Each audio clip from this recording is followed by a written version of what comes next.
Hi, everyone. I'm Erica. I'm from EFF, and today I'm going to be talking about how the onslaught of Protect the Children laws that are restricting access to information and private communication are part of a larger effort to restrict rights for vulnerable groups, how that affects our work as cryptographers, engineers, and researchers. So a new Texas social media law promises to protect minors, while Mississippi lawmakers are taking aim at preventing content deemed harmful to minors. Bill in Congress, meanwhile, promises online safety for kids. In the UK, a federal law promises to provide online safety, while there's US bills claiming to curb the spread of child sexual abuse material.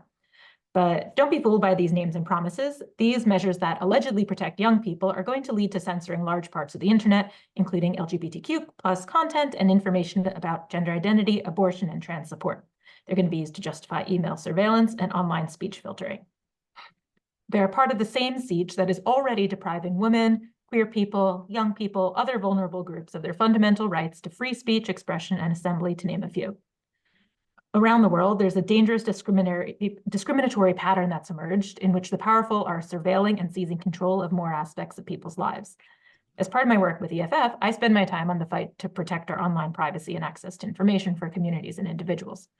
What I've seen is that efforts to break encryption, restrict young people's access to social media, and monitor online activity and communications in the name of protection are part of a trend perpetrated by lawmakers and organized groups with political agendas who seek to control and silence the marginalized. But even worse than that, they are set on portraying and treating people whose sexual identity, race, and gender they consider non-normative as unacceptable and dangerous. But don't take my word for it. The people behind these bills will just come right out and say it themselves. Take the Heritage Foundation. They've stated outright that they're going to use bills like the Federal Kids Online Safety Act, KOSA, to keep trans content away from kids. The sponsor of this bill, Senator Marsha Blackburn of Tennessee, said that kids need to be protected from the transgender in this culture. And she's referred to education about race discrimination as being dangerous for kids. Yeah, so we need to send a loud and clear message to these people behind the efforts. We know what you're trying to do. We're going to fight on local, state, federal levels to protect people. Okay, so as I mentioned, attacks on privacy today are fundamentally connected with attacks on abortion, gender nonconformity, and trans healthcare, and they arise from the same underlying drive to maintain strict social control. Let's look more closely at KOSA, which I mentioned previously.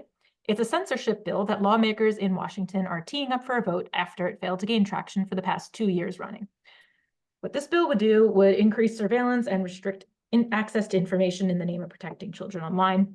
It works by holding platforms liable if their design and services don't prevent and mitigate a whole list of societal ills. We've got anxiety, depression, eating disorders, substance use disorders, physical violence, sexual exploitation, and abuse. But the problem is that the people who get to decide what designs and services lead to those harms is the individual state attorney generals. And that's not great, because what we're already seeing is that states want to restrict this access. Utah, Arkansas, and Texas were the forerunners of the trend of enacting laws to require parental approval to create social media accounts, among a whole other slew of ridiculous things. For example, in Utah, their law is banning 17-year-olds and younger children from checking Wikipedia after 10:30 p.m. In addition, Utah parents have to have a copy of the child's password. In Texas, the law comes with additional content filtering requirements, including content considered grooming, which has notably been used to limit or remove queer content in many other cases. So why is this happening now? In just the past few decades, the internet has changed the world. It's done this by allowing ideas and information to flow quickly and easily. While it's possible to ban books, restrict education about sex, queer rights, racial inequalities locally, the internet allows access to ideas beyond the control of school boards, politicians, parents. And that is exactly why uncensored online access threatens those who want to maintain power. And this drive to control access to the internet mirrors horrific public policy and legislative measures that threaten the lives of queer people. On this front, we've seen proposals and laws banning gender-affirming care, criminalizing the doctors who provide it, banning drag in public, and even investigating parents who just provide care for their trans kids as child abusers. These efforts are often driven by the same groups who are leading the movement to rob birthing uterus havers of autonomy over their own bodies, like the Alliance Defending Freedom and very misleadingly named American College of Pediatricians. These groups will go write model bills that then get accepted. But limiting access to information online is just part of the plan. For those who want to gain control, they see spying on private messages, including encrypted communications, as fair game, because these messages might also harbor content that is deemed dangerous to child or society. In the past, attempts by the US to break encryption led to legal cases that we won in favor of privacy protection. So now authorities can't just come and say openly that they want a backdoor into encryption. So instead, they'll use the best excuse at hand, which today means focusing on stopping the flow of child sexual abuse material, or CSAM. Now, of course, child exploitation is a serious problem, but even a carefully thought out and narrowly scoped backdoor is still a backdoor that can be abused. And it's impossible to build a scanning system that can only be used for CSAM. We know that once these backdoors are in place, abortion, queer content can be flagged in private messages, not just by local authorities in the US, but by governments in countries that have explicitly criminalized being gay. And as an aside, I won't go too much into it here, but modern attempts to break encryption usually focus on reading the messages on the client. This still breaks encryption when the ends are described sufficiently rigorously. If you want to see an example of how to do that, you can check out this 2022 paper that I love called On End-to-End Encryption. Anyway, overbroad censorship has not deterred lawmakers here or elsewhere. The UK's Online Safety Act mandates screening all content, including encrypted messages. Soon, websites are going to need to proactively scan for harmful content. In the US, the Earn It Act and the Stop CSAM Act propose similar ideas. Under both of them, encryption can be introduced as evidence that website hosts or internet providers are actively facilitating illegal material. The sponsors of these bills undoubtedly intend to scan user messages, photos, and files. Okay, but let's do a brief pause for some good news. You may have seen a previous version of this talk that I gave last year at Real World Crypto that discussed the threat of the EU's chat control regulation. It's not quite as fully dead as this perfect meme implies, but the recent case, Portnoy v. Russia, sets a strong precedent that breaking encryption violates the European right to privacy, which is a giant win for encryption. And the ruling has great quotes, some of which I put here, about how encryption is important for democracy and society. So that's the law in Europe, which is great. Anyway, back to the horrors. So all the scanning for existing CSAM that these bills want to require, it turns out that the tech for them is mostly garbage.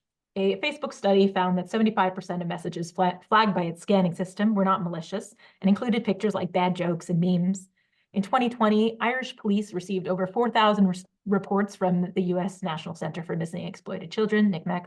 Only 20% of those reports were confirmed as actual CSAM. In 2022, the New York Times reported on fathers falsely flagged as child abusers because they sent medical pictures of their kids to their pediatricians. And this case really demonstrates how these false positives can have lasting effects. Despite being cleared of wrongdoing by local police, Google deleted this person's accounts, stood by the failed AI system that flagged them, and defended their opaque human review process, probably because these companies can't afford to risk being seen as soft on the issue. Okay, but you might say, isn't child sexual abuse a bad enough problem that's worth all those false positives and drawbacks? Well, the problem is that these solutions don't really get at stopping child sexual abuse at all. Nearly all cases of child sexual abuse are perpetrated by someone the child already knows. Let's suppose that those attacking encryption are knowledgeable about the most prevalent abuse situations and they sincerely want to stop the abuse. Well, in that case, they should focus on issues like abuse happening at home and by attackers the child knows. But let's assume that they are, in fact, adequately informed. And in that case, we really have to question if we can take them at their word or whether perhaps there's other privacy invasive reasons to roll back or severely limit encryption. The internet provides access to knowledge and learning. It allows young and old to connect with friends, show their creative side, get support, feel accepted. And finding that sort of community is even more critical for kids who are marginalized or feel unwelcome in their daily lives. However, we have research showing that pervasive surveillance and control has a chilling effect. The vast majority of teenagers said they would not feel comfortable being politically active or exploring their sexuality if authorities were monitoring their digital communication. And those numbers don't tell nearly the whole story. I have here some quotes from kids interviewed to ask about the impact the internet has had on their lives and what their lives would be like if it were taken away from them. I easily could have filled this entire presentation with just quotes from this. I highly recommend looking at the entire thing. But what they highlight is that taking away the lifeline that is online communication is not acceptable and it's dangerous. And it's naive to think that lawmakers won't seek to apply restrictions to ever broader varieties of content.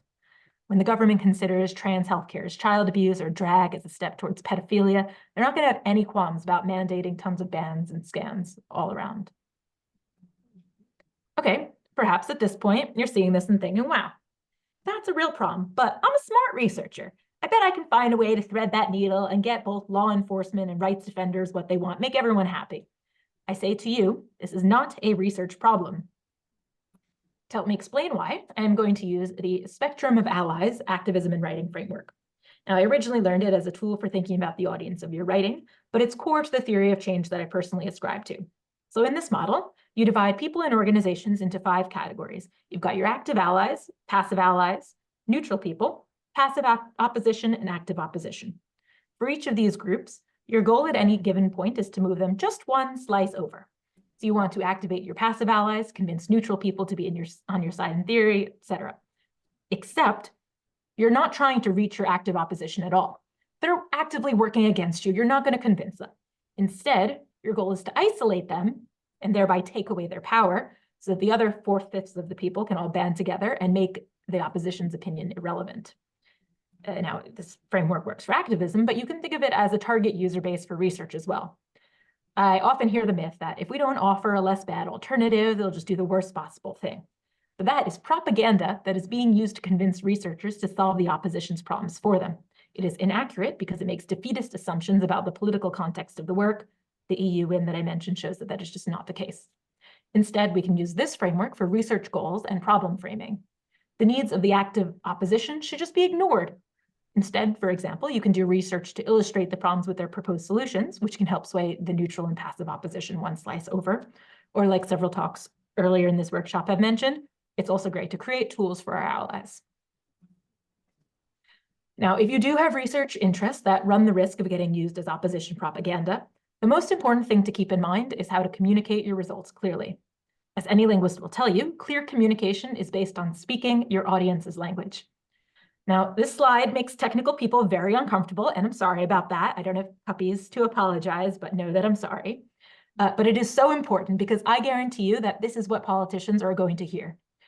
When you say something like, oh, this thing is possible, they unfortunately think that feasible and possible are synonyms, and that is how we end with nonsense legislation that says that you can have encryption that also has scanning. But okay, given that more research isn't always the solution to bad legislation, I, like others before me, implore you to remember that cryptographers are people too. If you're US-based, I have some tools here. These slides will be available to contact your representatives that EFF has put together to help you make your voice heard. There's so many things going on right now, and this is just one of them. But those in this room and in this Zoom are some of the best placed to stand up for maintaining and taking back power, privacy, and control over our healthcare and digital free expression. This fight is going on, but it's not over. And by speaking it now, we can and will protect our ability to speak freely, share knowledge, and preserve the rights of vulnerable communities and everyone. Thank you all for listening. I managed to keep within the time that I intended, so we have a bit of time left for questions now. And I've also put up some questions for you all in case you'd rather make a comment. And I am obligated to remind you that EFF is a member-supported organization that can always use your help fighting for privacy and for the internet. Thanks.